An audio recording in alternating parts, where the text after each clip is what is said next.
তো নমস্কার বন্ধুরা, এটা কোনো ভ্লগ নয়। আমি এই যে দেখুন বন্ধুরা, আমি এখন ভাঙছি।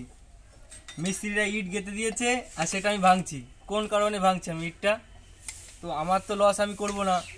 তো দেখো বন্ধুরা, এটা যারা যারা বাড়ি করবে নতুন, যারা যারা জানো না, এটা অবশ্যই জানা দরকার সবাই। ধরো আমার এটা 1 ফুট, আমাদের কলম 1 ফুট বাই 10 ইঞ্চি, মানে 12 ইঞ্চি বাই 10 ইঞ্চি।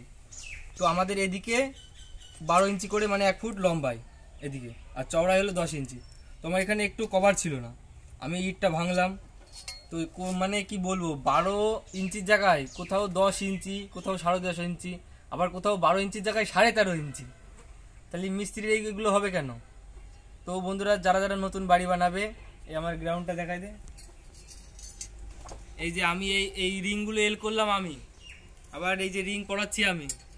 মোটামুটি আমার ভিডিওটা যারা দেখছো তারা মোবাইল দেখে, মানে ধরো একটু শিখবে, নলেজ নেবে। আমিও অনেক মোবাইল দেখে নলেজ নিয়েছি। তো বন্ধুরা দেখো, এরকম যারা নতুন নতুন বাড়ি করবে অবশ্যই মিস্ত্রির কাছে শুনবে যে কোনটা ঠিক কোনটা ভুল, আবার নিজেও মানুষজনের কাছে শুনবে যে কোনটা ঠিক কোনটা ভুল।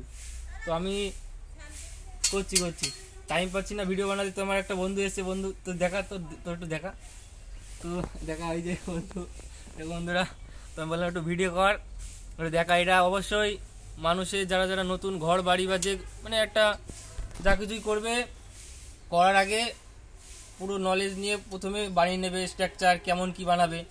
আচানক হুড়োতাড়া করে মিস্ত্রি বানাও, এরকম করবেন না বন্ধুগণ। তো এতে যত তাড়াহুড়ো তত ভুল ভ্রান্তি হবে, ঠিক আছে? তো এই যে এইটুকুই, পরে আবার নেক্সট একটা ভিডিও আনবো।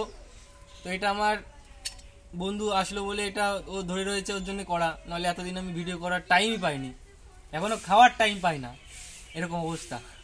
তো এখনই বন্ধ করে দাও বন্ধু। আবার